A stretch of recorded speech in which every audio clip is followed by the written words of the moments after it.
Assalamualaikum warahmatullahi wabarakatuh. Selamat pagi Bapak Ibu Ananda sekalian. Kembali lagi di channel ini bersama saya Solihin. Kali ini kita akan bersama-sama menambah wawasan dan pengetahuan kita bagaimana optimalisasi akun pembelajaran belajar.id bersama Google Suite for Education. Sebelumnya saya pernah menjadi peserta dalam pelatihan Google Suite for Education oleh Google Master Trainer Ibu Kamila Harahap ya. Ini bekerja sama dengan GTK Kemdikbud yang diselenggarakan tanggal 15 hingga 29 Desember 2020 dengan durasi total 32 jam. Kemudian langsung saja kita masuk ke materi inti kita pada video kali ini. Selamat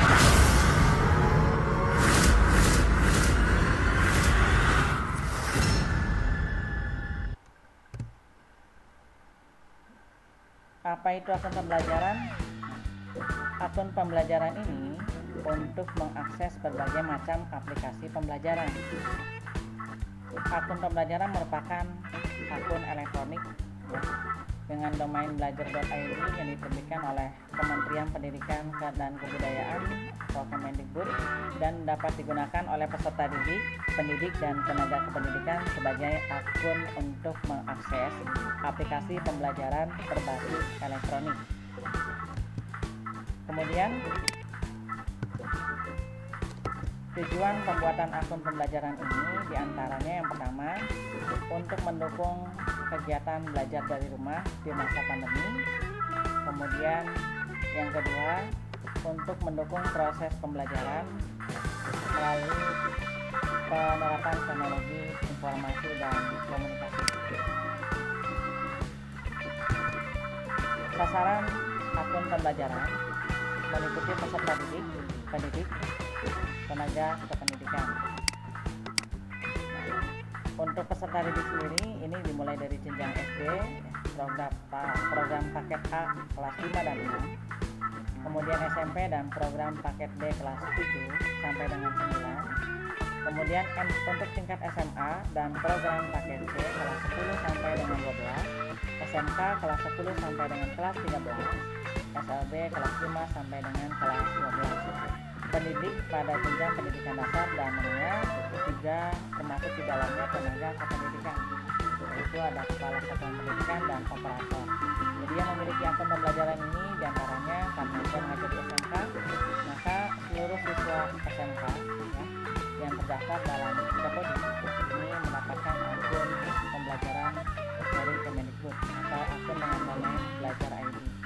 Begitupun untuk para pendidik di jenjang sekolah SMK juga tenaga kependidikan dan operator. Kemudian, mengapa dibuat dalam bentuk akun Google?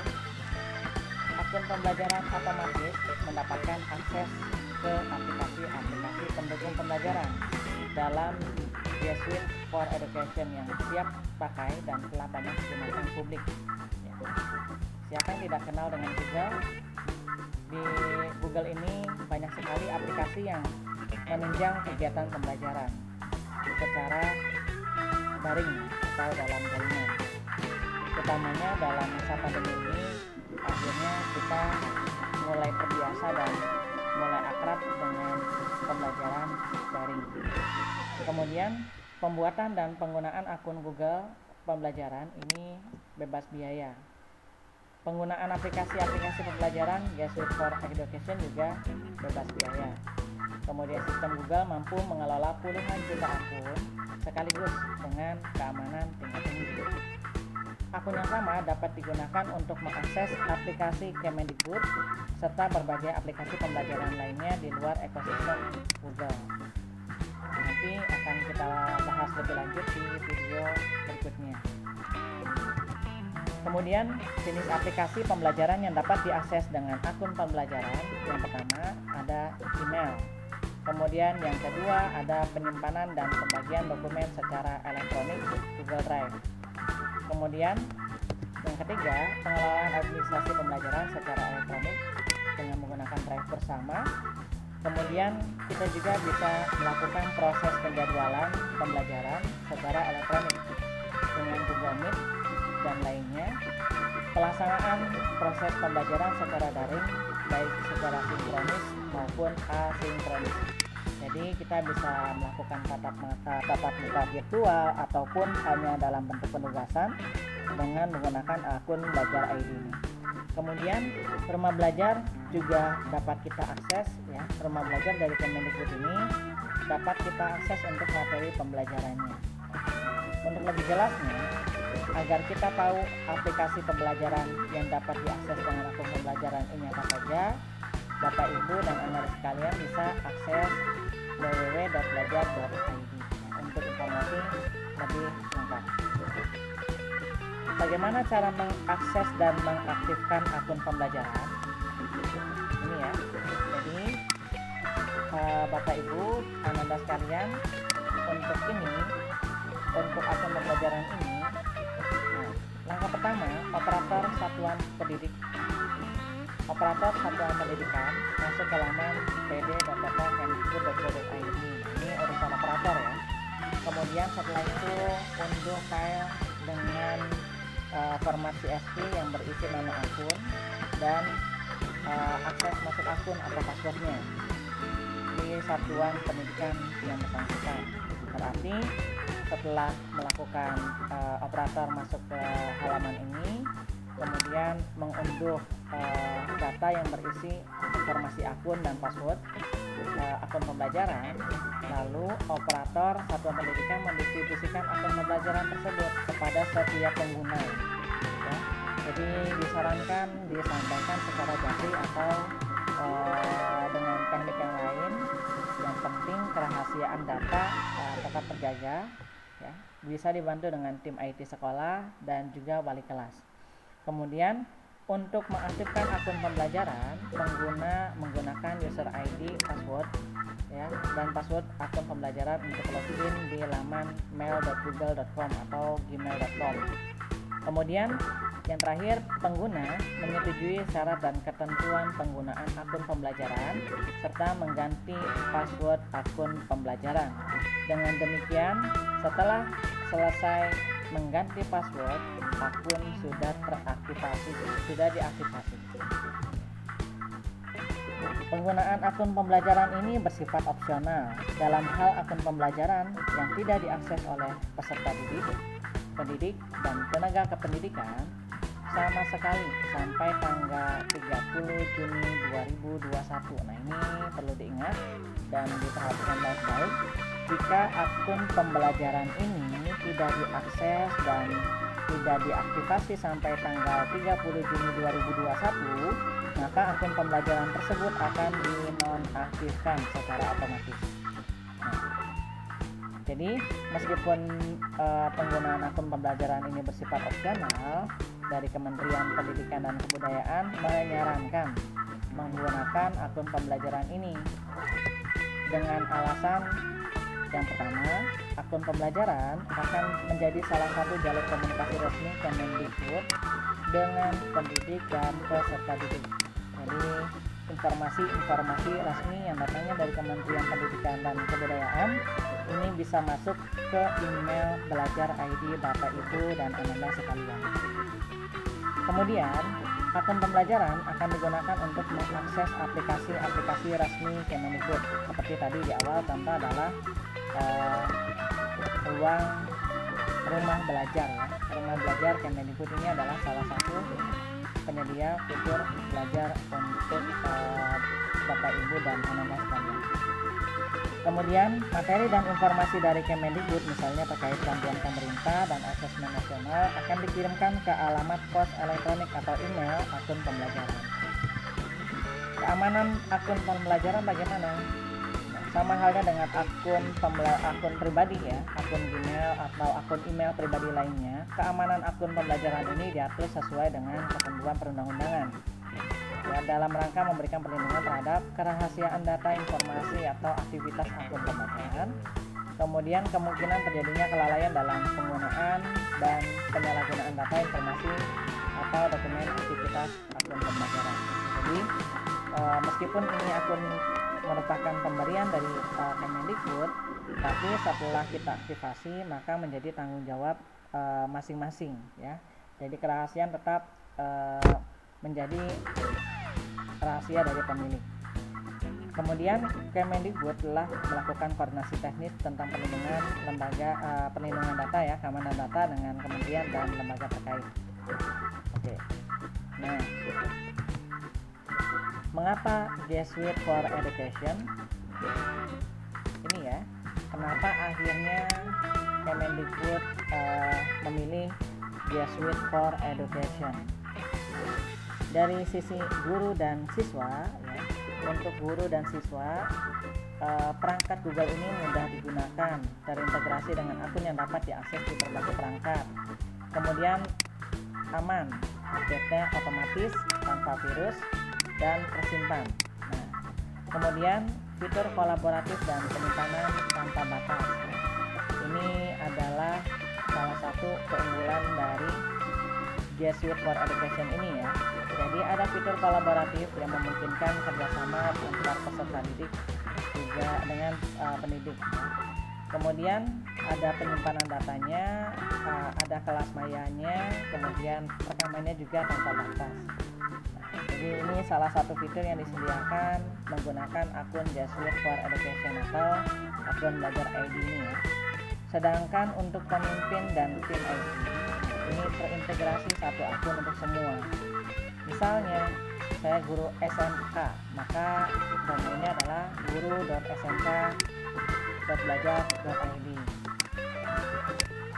Kemudian ada lagi guru SMP, maka domainnya adalah guru.smp.belajar.id. Nah, begitupun guru SD, guru SMK, juga yang lainnya. Ini merupakan satu komunitas ya, berdasarkan jenjangnya. Kemudian bagaimana dengan siswa? Nah, untuk siswa, contohnya misalnya siswanya di sini adalah siswa SMK, maka akunnya adalah smk.belajar.id. Ya. Kalau siswa langsung smk.belajar.id. Kemudian pengelolaannya untuk tim IT dan pemimpin ini, pengelolaan sumber belajar bisa dimaksimalkan dalam jangka panjang, dapat diakses untuk semua ya. Ini sudah bebas biaya. Nah, kemudian bagaimana cara mengaktifasi akun belajar ID ini? Tadi seperti yang disampaikan sebelumnya ada 5 tahapan ya.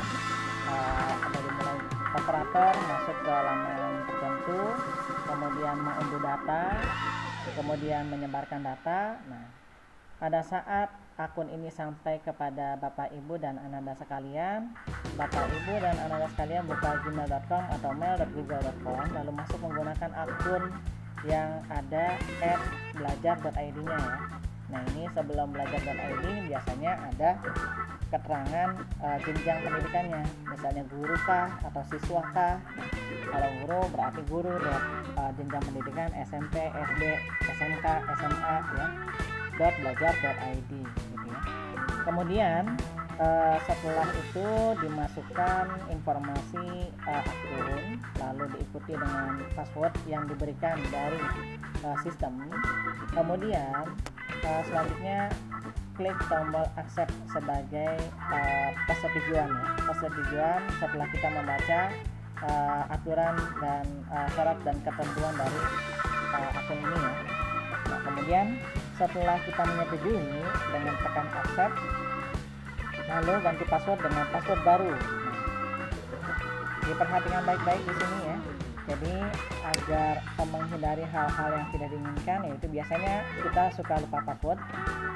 Buatlah password yang mudah diingat, simple ya, tapi juga kuat. Artinya hanya kita yang tahu passwordnya.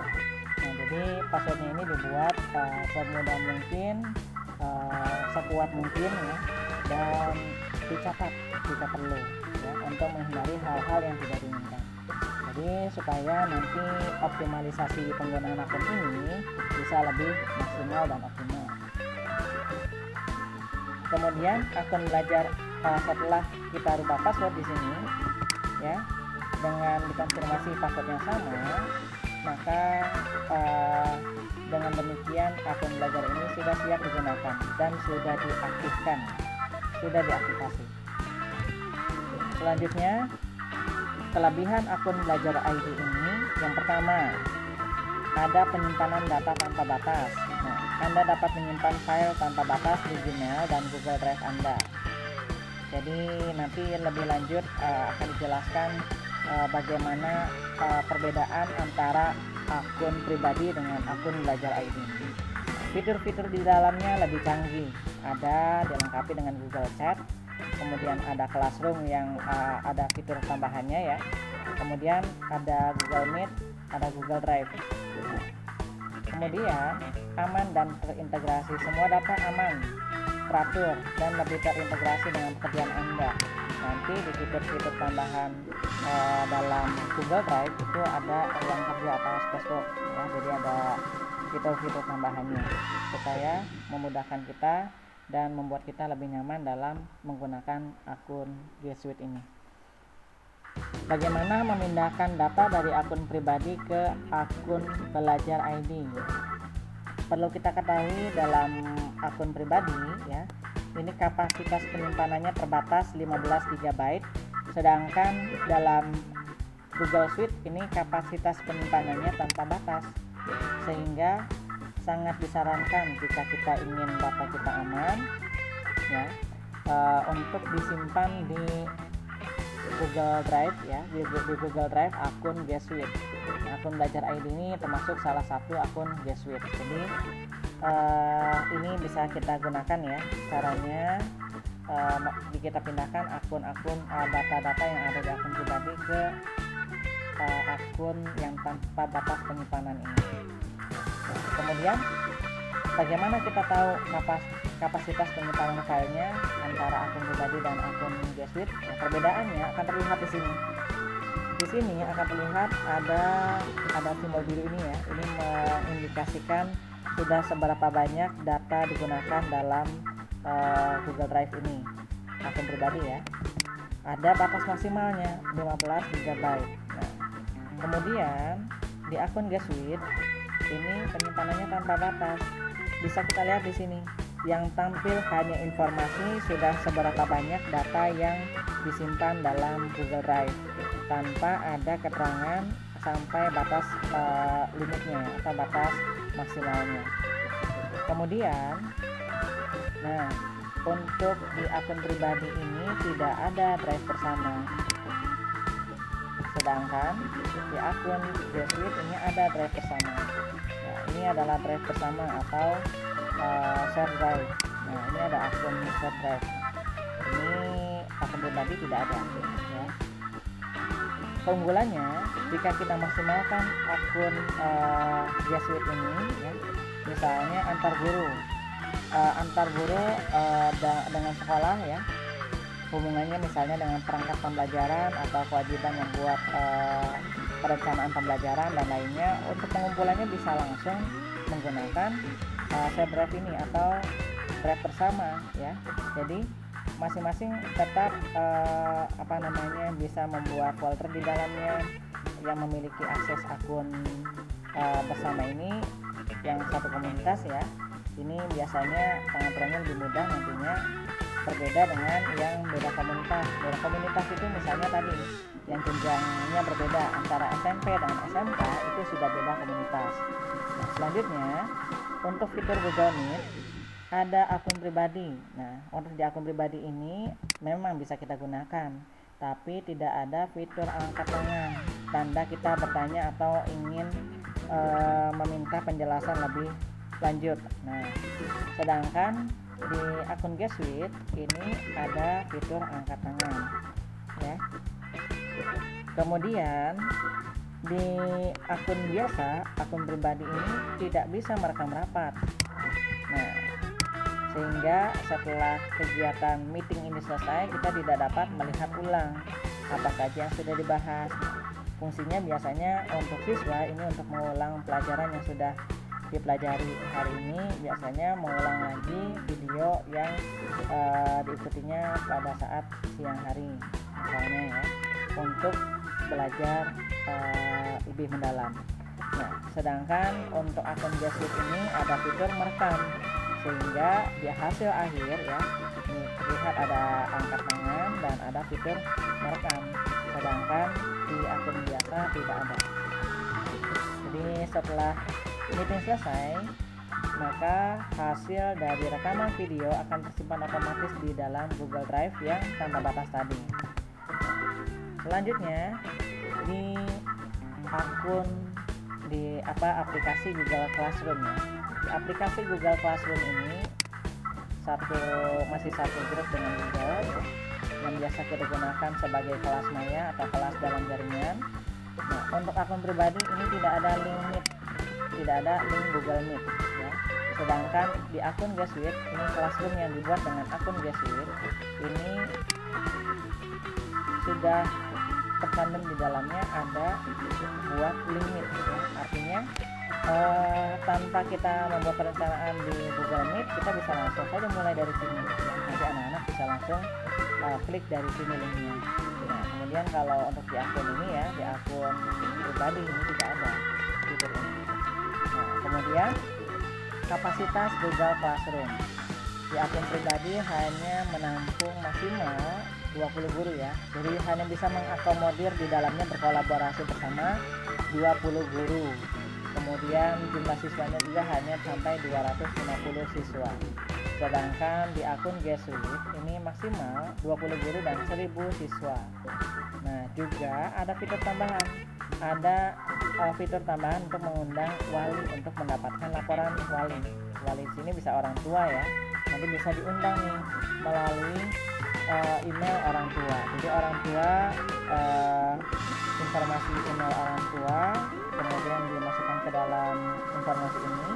Kemudian nanti secara berkala orang tua akan mendapatkan informasi laporan hasil belajar siswanya yang masuk dalam Classroom yang dibuat dengan Google Suite ya. Jadi secara berkala akan terlihat anak ini sudah mengerjakan atau belum, nilainya sudah masuk semua atau belum, tugas-tugasnya ada yang tertinggal atau sudah lengkap dan lainnya. Selanjutnya penugasan di Classroom di akun pribadi. Nah, di akun pribadi ini tidak ada import nilai dari Google Form. Setelah kita buat Google Form, maka kita bisa melihat hasilnya itu lewat rekap spreadsheet-nya. Biasanya begitu ya. Sedangkan di akun G Suite ini ada import nilai dari Google Form. Jadi nanti bisa langsung update nih di masing-masing akun siswa. Kemudian tidak dapat mode terkunci Chromebook. Nah, Chromebook ini salah satu terobosan Google juga ya. Untuk menunjang pembelajaran di kelas maya ini. Kemudian mode terkunci Chromebook ini untuk di akun G Suite ada mode terkunci Chromebook. Kemudian tidak ada cek originalitas. Ini yang penting juga. Jika kita membuat salinan tugas, artinya masing-masing siswa membuat tugasnya, maka akan terlihat siapa yang membuat tugas itu ya. Sedangkan untuk akun G Suite ini, nah, dia bisa mendeteksi nih siapa yang membuatnya, original atau tidak, ini punya siapa, filenya mengcopy dari punya siapa. Nah, itu akan terlihat cek originalitasnya. Jadi akan terlihat informasi dia menduplikasi dari milik tugas milik siapa. Sedangkan di akun pribadi tidak ada ya. Jadi meskipun tugasnya copy paste tidak akan terlihat oleh akun pribadi, tapi dengan akun G Suite ini akan bisa kita cek apakah si anak ini sungguh-sungguh mengerjakan dengan usahanya sendiri atau menduplikasi pekerjaan temannya. Nah, kemudian memindahkan dari akun pribadi ke akun belajar ID ini tadi ya, kenapa harus dipindahkan? Karena penyimpanannya tanpa batas dan mungkin bisa jadi lebih aman karena kita jadi tidak terkendala ya, karena akun Gmail ini masuk ke dalam perangkat HP, kalau sudah penuh kan berdampak juga ke perangkat. Nah, buka drive google.com ya, untuk memindahkan data yang di akun lama misalnya masuk dengan akun pribadi. kemudian pilih file atau folder yang akan dipindahkan, misalnya penting-penting ya, yang tidak penting tidak usah dipindah misalnya. Nah, kalau sudah, nanti akan tersimpan dalam bentuk file itu sendiri, atau kalau dia diunduh dalam bentuk folder, maka akan terkonversi dalam versi zip ya. Kemudian langkah selanjutnya setelah file terunduh, nah, lebih lanjut kita buka tab baru, masuk dengan akun belajar ID-nya ya. Masuk dengan akun belajar ID dengan password yang sudah dirubah. Kemudian ada tombol tambah di sini untuk menambahkan file baru.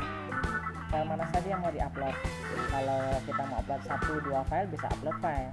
Kalau kita sudah siapkan satu folder khusus untuk diupload, bisa langsung upload folder ya. Nah, selanjutnya filenya akhirnya kita sudah bisa upload, pindahkan, kita migrasikan ke akun belajar ID atau akun G Suite. Nah, ini kata Direktur Umum UNESCO. Belum pernah kita menyaksikan disrupsi pendidikan sebesar ini. Sadar atau tidak, masa pandemi ini sudah hampir 1 tahun, dan secara langsung atau tidak langsung akhirnya banyak aspek kehidupan kita yang berubah. Semuanya serba digital sekarang. Masalah pembelajaran jarak jauh yang kita temukan, data hanya bisa diakses di perangkat tertentu. Kalau kita HP-nya rusak, misalnya smartphone-nya rusak, maka data hilang atau yang lainnya. Nah, ini masalah-masalah yang sering terjadi di pembelajaran jarak jauh. Bisa jadi sebabnya juga karena memori internal smartphone atau perangkatnya rendah, sehingga tidak memungkinkan untuk menyimpan banyak file dan aplikasi ya. Ini juga menjadi kendala. Selanjutnya, masalah pembelajaran jarak jauh yang kita temukan juga, data ini mudah rusak dan hilang karena virus. Nah, ini ya, salah satunya ya, datanya rusak atau hilang karena virus. Mungkin karena kita salah klik atau masuk ke link yang ada phishing di dalamnya ya, ada link jebakan di dalamnya, sehingga virus ini mengkontaminasi data kita dan akhirnya menyebabkan kerusakan. Nah, berbeda halnya kalau data ini sudah kita simpan dalam Google Drive, artinya lebih aman ya, jadi dari ancaman kerusakan ini dan virus ini. Nah, kemudian masalah pembelajaran jarak jauh lainnya adalah memori laptop penuh atau memori smartphone penuh. Ini merupakan kendala utama ya, terutama biasanya untuk peserta didik. Ini kualitas dari smartphone yang dimiliki ini juga beragam, memori penyimpanan internal dan RAM-nya juga beragam, sehingga ini yang masalah yang sering kali muncul ya. Kalau kita tidak mengoptimalkan penggunaan Google Drive ini untuk pembelajaran. Selanjutnya, Google for Education menginspirasi pembelajaran kapan saja dan di mana saja. Nah, jadi mungkin ini salah satu slogannya. Nah, perangkat digital pembelajaran menginspirasi pembelajaran di mana saja. Inilah Google for Education. Kemudian perangkatnya simple, aman, dan bermanfaat dalam satu kumpulan Chromebook. Kemudian mengelola pembelajaran kelas online yang mudah dengan menggunakan Google Classroom, Google Suite for Education, dan Chromebook. Nah, ini perangkat nomor 1 ya. Sekolah di US, Kanada, Sweden, Netherlands, dan banyak negara lainnya.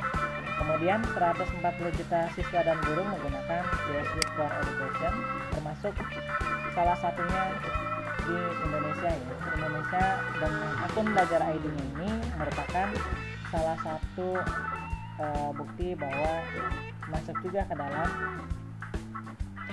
pengguna yang menggunakan Google Suite for Education. 40 juta siswa menggunakan Chromebook, kemudian 100 juta siswa dan guru menggunakan Google Classroom. Ini data Juni 2020. Google Suite for Education berkolaborasi dari mana saja dengan perangkat produktif yang didesain untuk pembelajaran interaktif. Ini beberapa contoh produk Google ya, yang mendukung pembelajaran kolaboratif. Fiturnya ada penyimpanan tanpa batas, bebas virus, ada fitur kecerdasan buatan atau AI, artificial intelligence, kemudian keamanannya juga berlapis ya. Kemudian Classroom ini perangkat G Suite for Education yang membantu pendidik untuk mudah membuat, menilai, dan mengumpulkan tugas serta memberikan umpan balik dengan fitur penilaian yang terintegrasi. Inilah perbedaannya di G Suite for Education. Fitur Classroom ini ada fitur penilaiannya, ada halaman kelasnya, ada komentar, dan cek keaslian tugas atau originalitas. Untuk keterangan lebih lanjut bisa nanti menyaksikan di link yang ada di sini ya. Kemudian Google Meet terkoneksi dengan siswa secara virtual lewat video call yang aman untuk membuat pembelajaran jadi lebih bermakna. Nah, kata-kata lebih bermakna ini sangat dalam ya maknanya, yang membuat kita juga akhirnya introspeksi diri yang selama ini hanya memberikan tugas. Mudah-mudahan setelah menyaksikan video ini kita juga berupaya untuk memberikan terobosan baru, yaitu memberikan penjelasan dalam bentuk menyediakan layanan video atau dengan layanan meeting ya, atau tatap muka secara virtual, sehingga peserta didik juga akan lebih dekat dengan kita sebagai guru dalam melaksanakan pembelajarannya, dan dalam kegiatan belajar mengajar ini menjadi lebih bermakna. Meskipun dalam kondisi yang seperti ini ya, masih dalam kondisi masa pandemi, segala hal dilakukan secara daring. Mudah-mudahan segera kita menemukan titik terang ya, pandemi ini segera berakhir dan kita kembali dalam keadaan yang normal. Fitur utama dalam Google Meet ini, video call-nya aman dan mudah. 100 peserta per panggilan, hanya pembuat meeting yang dapat mengeluarkan peserta lain dan menerima permintaan untuk bergabung di meeting. Di fitur Google Meet sebelumnya, ini setiap orang bisa mengeluarkan peserta lain, jadi agak sulit untuk diatur. Kemudian ada seri belajar dari mana saja. Nah, ini melalui YouTube ya. Melalui YouTube banyak di-share hasil-hasil dari webinar, dari seminar, pemanfaatan teknologi informasi dan komunikasi untuk pembelajaran dan lainnya yang membantu guru dan siswa ya, membantu dalam pelaksanaan pembelajaran jarak jauh. Melalui YouTube kita juga bisa mengajar interaktif, berkomunikasi efektif, dan melakukan penilaian beragam. Intinya dari hasil rekaman Google Meet ya, bisa kita upload ke YouTube agar siswa yang tidak berkesempatan ikut tetap dapat menyaksikan hasil pembelajaran secara tatap muka virtual yang telah dilaksanakan di siang hari misalnya. Kemudian ini kata-kata yang penting juga dari George Soros ya, teknologi tidak akan menggantikan guru yang hebat, tetapi teknologi di tangan guru yang hebat akan menjadi transformasional. Ini luar biasa ya. Mudah-mudahan kita termasuk salah satu di antaranya. Meskipun peran teknologi ini tidak akan pernah bisa menggantikan peran guru, karena guru mendidik dan karena guru ini mendidik ya, jadi ada yang tidak bisa digantikan oleh peran guru ini. Sedangkan teknologi kalau tidak dilandasi dengan moral maka akan terbawa ke arah yang salah. Teknologi di tangan orang yang hebat atau guru yang hebat ini bisa menjadi solusi untuk kemajuan suatu bangsa. Mari kita praktek Google Suite for Education dengan akun Belajar ID, mulai dengan memperkenalkan diri dengan Google Suite for Education, kemudian mengelola data di Google Drive, berkolaborasi di Google Doc, Sheet, dan Slide, serta membuat survei dan kuis di Google Form. Sebenarnya masih banyak fitur lainnya dari Google for Education ini ya, yang didukung oleh Google Suite for Education. kita nantikan di video berikutnya. Terima kasih telah menyaksikan video ini hingga tuntas, semoga bermanfaat. Salam guru belajar, tetap semangat, kita tambah wawasan dari hari ke hari. Jangan lupa like, komen, dan subscribe channel ini agar lebih berkembang dan lebih baik lagi dalam memberikan konten yang bermanfaat. Terima kasih atas segala perhatiannya. Kurang lebihnya mohon maaf. Assalamualaikum warahmatullahi wabarakatuh.